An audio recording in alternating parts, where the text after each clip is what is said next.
সন্মুখত মৃতদেহ লৈ ৰাজপথ অৱৰোধ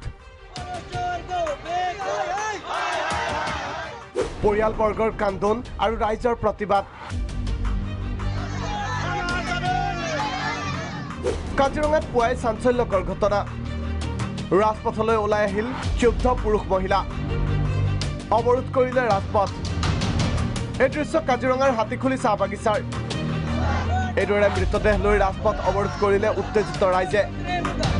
কাজিৰঙাৰ পৰা ওলাই অহা এটা গড়ৰ আক্ৰমণত নিহত হৈছিল ধুমদা ভূমিজ নামৰ লোকজন অনাময় ব্যৱস্থা নথকাৰ বাবে মুকলিতে পাতক্ৰিয়া এনে সময়তে গড়ৰ আক্ৰমণত গৰুৰ মৃত্যু ধুমদা ভূমিজৰ এই ৰাতিপুৱা আমাৰ ইয়াতে আহিছিলে লেট্ৰিন কৰিবলৈ লেট্ৰিন কৰিব আহোঁতে এইফালে গড়টো আহি পেলাই তাক মুখোমুখি পাইছে তাতে এটেক কৰি মাৰিছে আমাৰ ওচৰত যদি ইহঁতে শুই আছে যদি মানুহ মাৰি দিলে যদি পৰষ্টই নাজানে তেন্তে কি পৰষ্টই হতে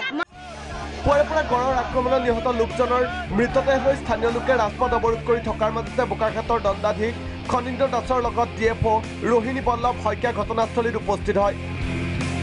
শনিবাৰৰ ভিতৰত মৃত লোকজনৰ পৰিয়ালক 2 লাখ টকাৰ এককালীন সাহায্য প্ৰদান কৰাৰ আশ্বাস দিয়ে লগতে পূৰ্বেও বন্যজন্তুৰ আক্ৰমণত আহত নিহত লোকক ক্ষতিপূৰণ দিয়াৰ বাবে ব্যৱস্থা গ্ৰহণৰ আশ্বাস দিয়ে আমি দাবী জনাইছোঁ যে সেই